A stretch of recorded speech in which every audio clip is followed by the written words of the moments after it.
인간관계에 대하여 스승님께 질문드립니다. 저는 어려서부터 사회생활을 하였고 기술직에 종사하고 있습니다. 40여 년 기술직에 있지만 경쟁도 심하고 시기와 질투도 심해서 스트레스가 많습니다. 새로운 기술도 익혀야 생존할 수가 있습니다. 하지만 제일 스트레스 받는 것은 인간관계입니다. 스승님 말씀 중에도 상대를 설득하고 이해시키려면 상대보다 모든 면에서 70%는 앞서 있어야 설득된다는 법문을 들었습니다. 기술직에 있는 사람들은 경력도 비슷비슷해서 상대를 압도하거나 설득하기가 만만치 않습니다. 어떻게 하면 동료들과 미운 마음 없이 잘 지낼 수 있는 것인지 스승님의 고견을 청합니다.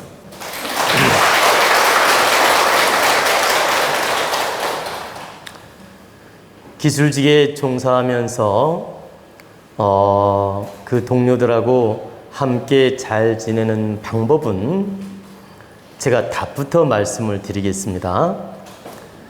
답부터 말씀드리면 상대, 성격, 스타일, 마음, 질량 모든 걸 인정해주면 됩니다. 그래야 상대 성격이나 스타일이나 마음 질량이나 습성이나 그 사람의 모든 모습을 그대로 인정해 주는 게 잘 지내는 방법입니다. 질문자의 말씀처럼 내가 70% 질량이 높을 때는 상대를 동화시킬 수 있고 가르칠 수 있고 공감을 100% 시킬 수 있습니다. 근데 내 질량이 70% 높지 않으면서 상대를 마치 가르치려 한다든가 교화시키려고 하면 어긋나는 일이 많이 있고 내 뜻대로 안 되는 일이 많다. 그래서 내 질량이 비슷비슷하거나 내 질량이 10% 20% 차이 날 때는 상대를 억지로 가르친다, 교화시킨다, 이해시킨다 이런 욕심을 갖지 말고 상대 모든 모습을 인정해주고 들어가는 겁니다. 상대 모습을 인정해주라 이 뜻은 상대의 잘못된 습성을 다 옳다고 하라는 뜻이 아닙니다. 상대의 잘못된 습성이라든가 말이나 행동에 대해서 내가 그걸 동조하거나 따라가라는 뜻이 아니고 그 사람의 지식이나 그 사람의 그 행동이나 그 사람의 어떤 성격이나 스타일이 기본적으로 있는 것을 인정해주고 받아들이고 거기에 맞춰서 내가 처신을 바르게 하라 이 뜻입니다. 부정적인 걸 따라가라 이 뜻이 아니고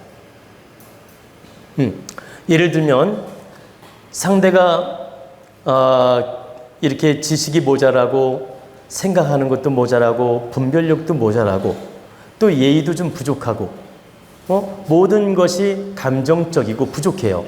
그러면 내가 거기에 맞게 방어 태세를 세우고 거기에 대해서 인정해주고 거기에 맞추어서 내가 처신을 바르게 하고 그걸로 스트레스 받거나 마음고생할 필요가 없다 이 소리입니다. 내 잣대로 너는 왜 그래? 내 잣대로 너는 왜 그 모양이야? 응? 내 욕심의 잣대로 상대를 막 평가하거나 안 따라온다고 해서 너는 나쁜 놈이야, 너는 나쁜 사람이야 이렇게 악평하려고 하다 보니까 내가 스트레스를 받는 겁니다. 응? 내가 막 답답해지고 내가 유감이 생기는 겁니다. 근데 상대가 좀 못났고 부족한 걸 인정해 주게 되면 너는 너의 스타일대로 움직이고 너는 너의 스타일대로 말하고 있구나.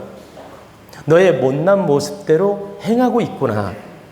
이렇게 딱 인정을 해주면 내가 그걸로 상처받거나 동요될 필요가 없지요.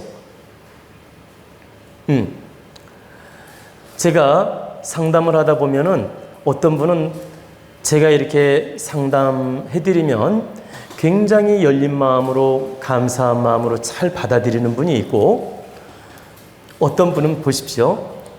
어떻게 말하나 보자 이렇게 약간 마음을 깔아놓고 네가 어떻게 말하나 보자 뭘 맞추나 보자 이렇게 약간 시험하는 마음으로 지켜보는 사람도 있고 또 어떤 분은 자기한테 긍정적이고 좋은 말 해주면 이렇게 받아들이고 조금만 귀에 거슬리면 안 받아들여요. 그리고 부정하려고 해. 그러면 제가 제 능력만큼 그 사람을 이해시키고 교화시키고 설득도 하고 가르쳐 주지만 그로 인해서 제가 마음 아파하거나 괴로워할 필요는 없다. 설령 못 알아듣고 못 받아들이고 설령 상담자가 문제가 있다 하더라도 이 또한 인연이구나. 당신의 질량이구나. 당신의 그릇이구나. 이렇게 인정하고 이해하고 내 하는 데까지 최선을 다하면 되지. 그러니까 내가 능력껏 최선을 다해서 상담을 잘해주면 되지. 그 사람 못 받아들이는 것까지 막 애달파하면서 괴로워할 필요는 없다는 얘기입니다. 왜? 괴로워한다고 해서 달라질 게 아무것도 없기 때문에. 가끔 상담하다 보면 측은할 때가 있어요. 참으로 안타깝구나. 마음이 너무 닫혀 있구나. 마음이 너무 옹졸하구나. 이렇게 안타까움은 느낄 수가 있습니다. 그러나 그걸로 집착을 하거나 마음 아파하거나 괴로워할 필요는 없다. 왜? 그 사람의 스타일이고 그 사람의 능력이고 그 사람의 지식이고 그 사람의 모습 그대로기 때문에 그냥 인정해주고 최선을 다할 뿐이지 그걸 애달파하는 게 의미가 없다. 마찬가지로 직장 생활에서나 대인관계에 있어서 내 어떤 지식관이나 내 어떤 그 아르말이나 내가 보는 관점하고 상대가 일치하지 않는다고 해서 그걸 답답해하고 막 상처받고 괴로워하고 갈등하고 이렇게 한다면 이건 내 생각이 모자란 겁니다. 내 욕심의 잣대로 모든 걸 바라보고 내 욕심이 해결되기를 바라는 마음이 있기 때문에 그런 것이다. 그래서 내 욕심을 채우려 하지 말라는 뜻입니다.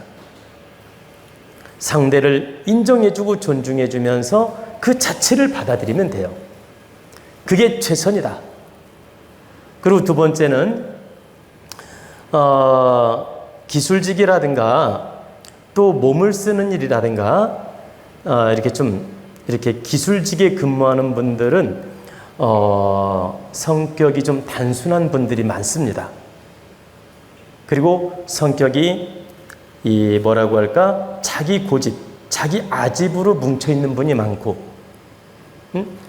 그러니까 기술직, 몸을 쓰는 분들은 대부분 단순하게 생각하거나 이에는 이, 눈에는 눈, 코에는 코, 이렇게 단순 논리로 받아들이고 생각하는 사람이 많다. 그래서 지적인 대화를 하려고 하면 이 대화가 안 되는 경우가 많습니다.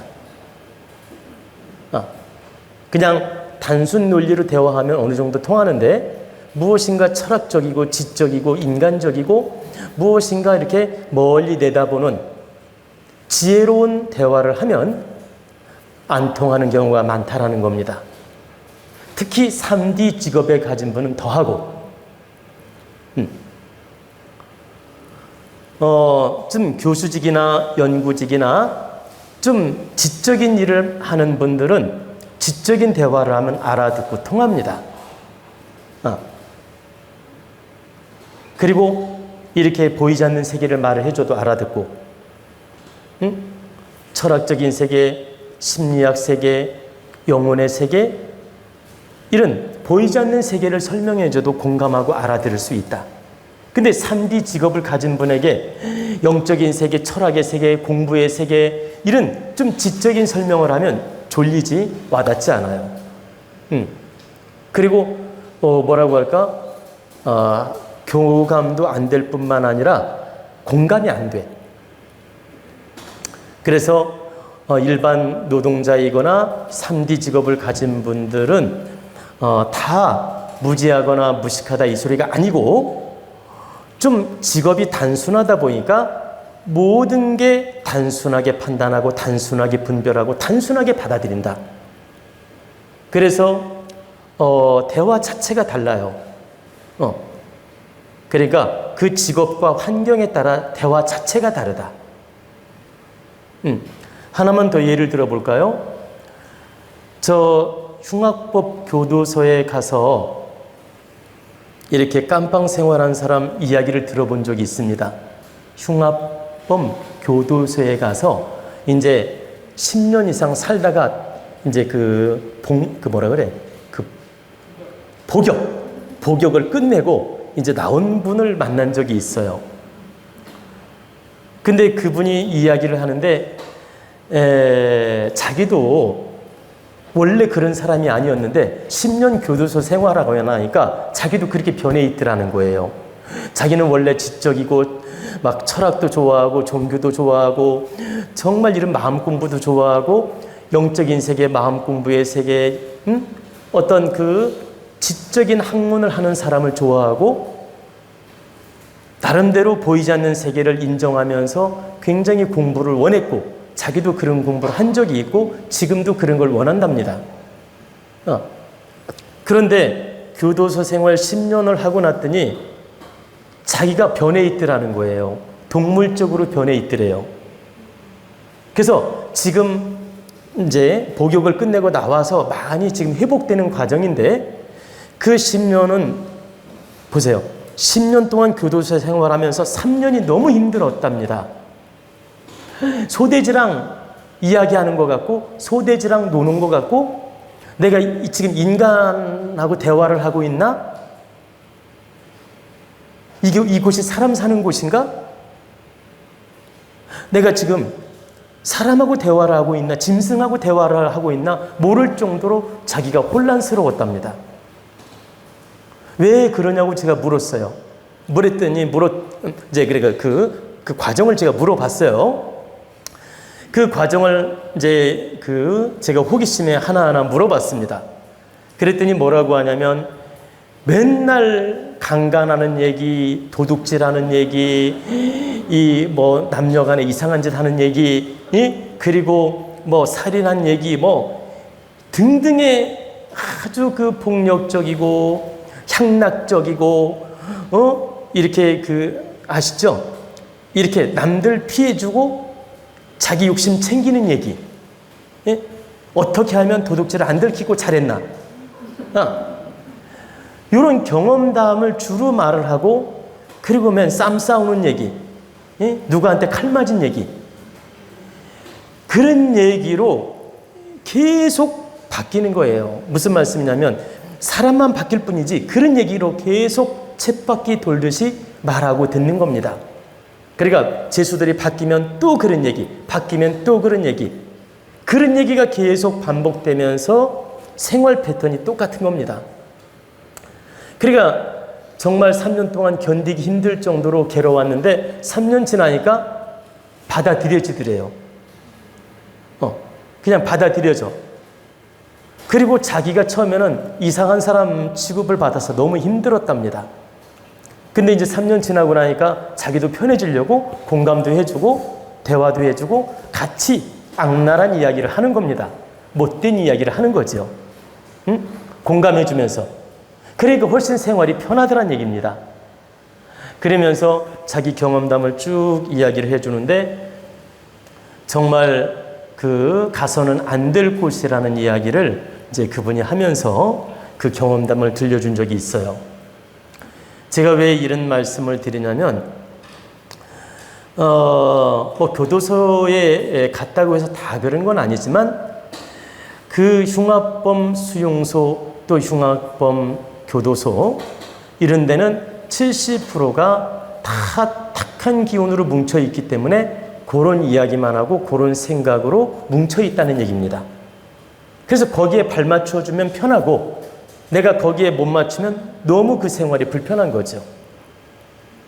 유유상종 노릇을 해야 그나마 편하고 내가 유유상종 노릇 안 하면 불편한 겁니다. 제가 이제 왜 여기까지 이야기를 하냐면 사람의 질량의 층이 천층만층이에요. 천층만층.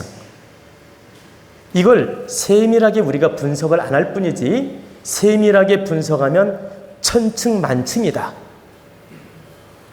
그래서 정말 폭력 조직에서 일하는 사람, 또 3D 직업을 가진 사람, 또 일반 노동자, 또 일반 기술자, 일반 지식인, 또 머리를 쓰는 사람, 또 전문직, 또 박사, 교수, 연구직 등등에 따라서 직업에 따라서도 변수가 많다. 직업에 따라서도 환경에 따라서도 성격 변화가 일어나고 대화 방법이 다르고 교감하는 것들이 다 다르다. 이렇게 변수가 많이 있고 환경에 따라 적응하다 보면 자기도 변해간다 이 뜻입니다. 그리고 거기에서 이제 상처받는 경우도 있고 또 자기가 탈피하는 경우도 있고 또 거기에 흡수돼서 적응하는 경우도 있다 이 뜻입니다.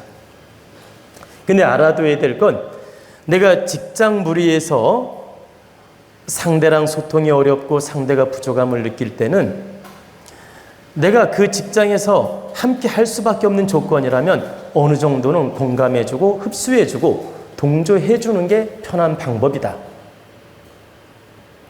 그래야 편하게 직장 생활도 하고 스트레스를 안 받지. 내가 군계 일학의 역할을 하면 너무 힘들다는 뜻입니다. 군계 일학이란 말 알겠죠? 닭 속에서 항노로 사면 힘들다 이 뜻이에요. 그래서 지금 질문자가 힘든 마음은 제가 100% 이해하는데 결론은 상대의 모자람, 상대의 부족함, 그리고 상대의 성격, 스타일, 상대의 어떤 지식 이런 모든 가치관을 인정해주고 내가 받아들여주고 공감해주면서 대화를 해야 서로 대화가 먹히게 되며 내가 직장 생활을 원만하게 할 수 있는 방법이다. 나아가서 내가 그 사람의 모자람을 따라갈 필요는 없다. 그냥 공감해 줄 필요는 있지만 따라가거나 똑같은 위의 사람이 되려고 할 필요는 없다. 나는 나 나름대로 부족함을 보면서 공부하고 깨우치면 된다. 우리가 공부라는 건 잘난 사람만 봐야 공부가 아닙니다.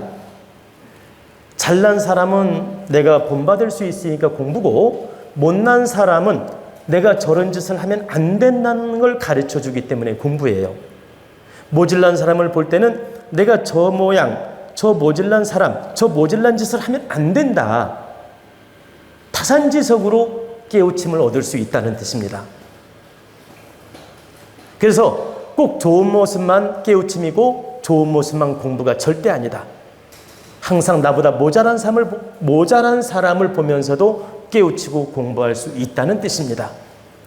그래서 우리 도원가족은 항상 모든 인연을 소중히 여기고 잘난 사람은 잘난 사람대로 본받으면서 공부하고 또 평등한 사람은 평등한 대로 교감하면서 공부하고 나보다 모자란 사람은 모자란 사람을 보면서 나는 저 사람을 닮지 말아야 되고 저런 행위를 하지 말아야 되고 저런 모습을 갖추지 말아야 되겠구나 깨우치면서 공부하란 뜻입니다.